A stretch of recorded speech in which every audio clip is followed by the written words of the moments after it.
اللہ کے نام سے شروع کرتا ہوں جو بڑا مہربان اور نہایت رحم کرنے والا ہے۔ یاسین، قسم ہے قرآن کی جو حکمت سے بھرا ہوا ہے۔ اے محمد صلی اللہ علیہ وآلہ وسلم، بے شک تم پیغمبروں میں سے ہو، سیدھے رستے پر ہو۔ یہ قرآن غالب و مہربان کا نازل کیا ہوا ہے تاکہ تم ان لوگوں کو جن کے باپ دادا کو خبردار نہیں کیا گیا تھا خبردار کر دو کہ وہ غفلت میں پڑے ہوئے ہیں۔ ان میں سے اکثر پر اللہ کی بات پوری ہو چکی ہے، سو وہ ایمان نہیں لائیں گے۔ ہم نے ان کی گردنوں میں طوق ڈال رکھے ہیں اور وہ ڈھوڑیوں تک پھنسے ہوئے ہیں تو ان کی گردنیں اکڑی ہوئی ہیں، اور ہم نے ان کے آگے بھی دیوار بنا دی اور پیچھے بھی، پھر ان پر پردہ ڈال دیا تو یہ دیکھ نہیں سکتے، اور تم ان کو خبردار کرو یا نہ کرو ان کے لیے برابر ہے، یہ ایمان نہیں لائیں گے۔ تم تو صرف اس شخص کو خبردار کر سکتے ہو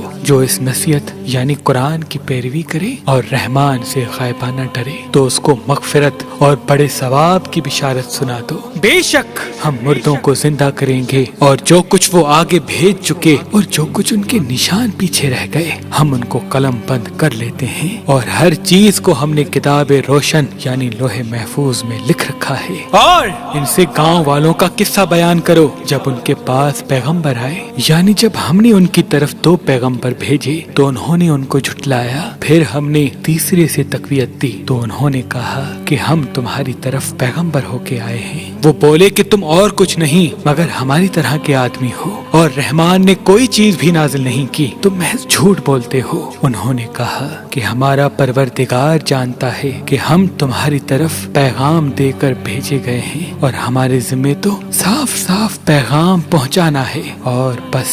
وہ بولے کہ ہم تم کو اپنے لیے منحوس سمجھتے ہیں، اگر تم باز نہ آؤ گے تو ہم تمہیں سنسار کر دیں گے اور تم کو ہم سے دکھ دینے والا عذاب پہنچے گا۔ انہوں نے کہا کہ تمہاری نحست تمہارے ساتھ ہے، کیا اس لیے تمہیں نصیحت کی گئی؟ نہیں، بلکہ تم ایسے لوگ ہو جو حد سے تجاوز کر گئے ہو۔ اور شہر کے پرلے کنارے سے ایک آدمی دوڑتا ہوا آیا اور کہنے لگا کہ اے میری قوم، پیغمبروں کے پیچھے چلو، ایسوں کے جو تم سے صلہ نہیں مانگتے اور وہ سیدھے رستے پر ہیں۔ اور میں کیوں اس ذات کی پرستش نہ کروں جس نے مجھے پیدا کیا اور اسی کی طرف تم کو لوٹ کر جانا ہے؟ کیا میں اس کو چھوڑ کر اوروں کو معبود بناؤں کہ اگر رحمان مجھے نقصان پہنچانا چاہے تو ان کی سفارش مجھے کچھ بھی فائدہ نہ دے سکے اور نہ وہ مجھے چھڑا ہی سکے؟ تب تو میں کھلی گمراہی میں پڑ گیا۔ میں تو تمہارے پروردگار پر ایمان لایا ہوں، سو میری بات سن رکھو۔ حکم ہوا کہ بہشت میں داخل ہو جا۔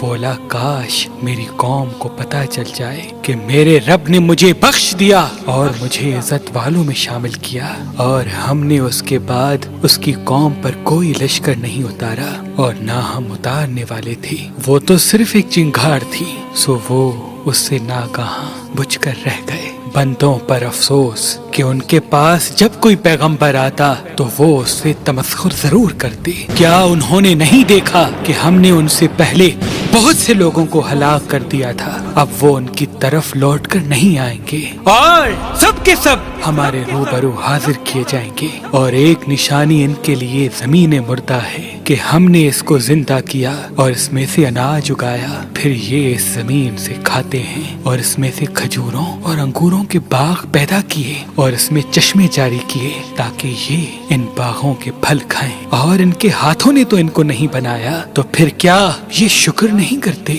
وہ ذات پاک ہے جس نے زمین کی نباتات کے اور خود ان کے اور جن چیزوں کی ان کو خبر نہیں سب کے جوڑے بنائے، اور ایک نشانی ان کے لیے رات ہے کہ اس پر سے ہم دن کو کھینچ لیتے ہیں تو اسی وقت ان پر اندھیرا چھا جاتا ہے، اور سورج اپنے مقرر رستے پر چلتا رہتا ہے۔ یہ اس غالب و دانا کا مقرر کیا ہوا اندازہ ہے، اور چاند کی بھی ہم نے منزلیں مقرر کر دی، یہاں تک کہ گھٹتے گھٹتے کھجور کی پرانی شاخ کی طرح ہو جاتا ہے۔ نہ تو سورج ہی سے یہ ہو سکتا ہے کہ وہ چاند کو جا پکڑے और ना रात ही दिन से पहले आ सकती है, और सब अपने अपने मदार में तैर रहे हैं। और एक निशानी इनके लिए ये है कि हमने इनकी औलाद को भरी हुई कश्ती में सवार किया और इनके लिए वैसी ही और चीजें पैदा की जिन पे ये सवार होते हैं। और अगर हम चाहें तो इनको गर्क कर दें, फिर ना तो इनका कोई फरियाद रस हो और ना इनको रिहाई मिले, मगर ये हमारी रहमत और एक मुद्दत तक के फायदे हैं। और जब इनसे कहा जाता है कि जो तुम्हारे आगे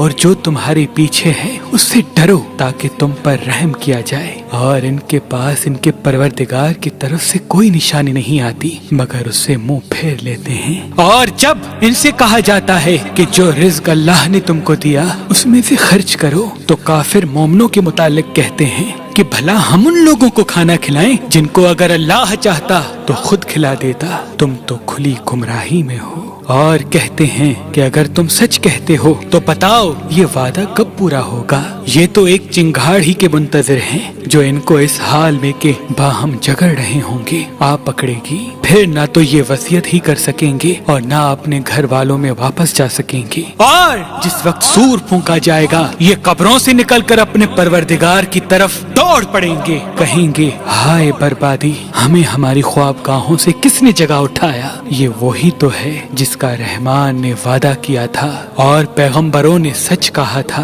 वो तो सिर्फ एक जोर की आवाज होगी कि सब के सब हमारे रूबरू आ हाजिर होंगे। फिर उस रोज किसी शख्स पर कुछ भी जुल्म नहीं किया जाएगा और तुमको बदला वैसा ही मिलेगा जैसे तुम काम करते थे। अहले जन्नत उस रोज ऐशो निशात के मशगले में खुश होंगे, वो भी और उनकी बीवियां भी सायों में तख्तों पर तकिए लगाए हुए बैठे होंगे। वहाँ उनके लिए मेवे होंगे और जो वो मंगवाएंगे उनको मिलेगा। उनको परवरदिगार मेहरबान की तरफ से सलाम कहा जाएगा और वो फरमाएगा कि गुनहगारों तुम आज अलग हो जाओ। ऐ आदम की औलाद, क्या मैंने तुमसे कह नहीं दिया था कि शैतान को न पूजना, वो तुम्हारा खुला दुश्मन है, और ये कि मेरी ही इबादत करना यही सीधा रास्ता है। और उसने तुम में से बहुत सी खिलकत को गुमराह कर दिया था, तो क्या तुम समझते नहीं थे यही वो जहन्नम है जिसकी तुम्हें धमकी दी जाती थी। जो तुम कुफ्र करते रहे हो उसके बदले आज इसमें दाखिल हो जाओ। आज हम इनके मुंहों पर मोहरे लगा देंगे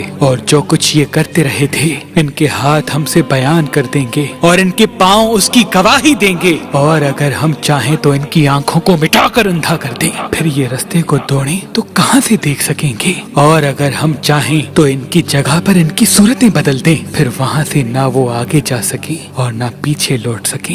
और जिसको हम बड़ी उम्र देते हैं तो उसे तख्लीक में उदाह देते हैं, यानी उसे बचपन की कमजोरी वाली हालत की तरफ लौटा देते हैं। तो क्या ये समझते नहीं? और हमने इनको यानी अपने पैगंबर सल्लल्लाहु अलैहि वसल्लम को शेर कोई नहीं सिखाई और ना वो इनको शाया ही है। ये तो महज नसीहत है और साफ साफ कुरान है, ताकि उस शख्स को जो जिंदा हो खबरदार करे और काफिरों पर बात पूरी हो जाए। क्या इन्होंने नहीं देखा कि जो चीजें हमने अपने हाथों से बनाई उनमें से हमने इनके लिए मवेशी पैदा कर दिए और ये उनके मालिक हैं और उनको इनके काबू में कर दिया, तो कोई तो उनमें से इनकी सवारी है और किसी को ये खाते हैं और उनमें इनके लिए और फायदे और पीने की चीजें हैं। तो क्या ये शुक्र नहीं करते? और उन्होंने अल्लाह के सिवा और माबूद बना लिए हैं कि शायद उनसे इनको मदद पहुँचे, मगर वो इनकी मदद की हरगिज़ ताकत नहीं रखते और वो इनकी फौज बनाकर हाजिर किए जाएंगे। तो इनकी बातें तुम्हें गमनाक न कर दें। ये जो कुछ छुपाते और जो कुछ जाहिर करते हैं हमें सब मालूम है। क्या इंसान ने नहीं देखा कि हमने उसे नुत्फे से पैदा किया, फिर वो तड़ाक पड़ाक झगड़ने लगा और हमारे बारे में मिसालें बयान करने लगा और अपनी पैदाइश को भूल गया। कहने लगा कि जब हड्डियां बोसीदा हो जाएंगी तो इनको कौन जिंदा करेगा? कह दो कि इनको वो जिंदा करेगा जिसने इनको पहली बार पैदा किया था और वो हर तरह की तख्लीक को जानता है। वो ही जिसने तुम्हारे लिए सब्ज दरख्त से आग पैदा की, फिर तुम उसकी टहनियों को रगड़कर उनसे आग निकालते हो। भला जिसने आसमानों और जमीन को पैदा किया, क्या वो इस बात पर कादिर नहीं कि उनको फिर से वैसा ही पैदा कर दे? क्यों नहीं? और वो तो सब कुछ पैदा करने वाला कामिल इल्म वाला है। उसकी शान ये है कि जब वो किसी चीज का इरादा करता है तो उसे फरमा देता है कि हो, तो वो हो जाती है। वो जात पाक है, جس کے ہاتھ میں ہر چیز کی حکومت ہے اور اسی کی طرف تم کو لوٹ کر جانا ہے، اور اسی کی طرف تم کو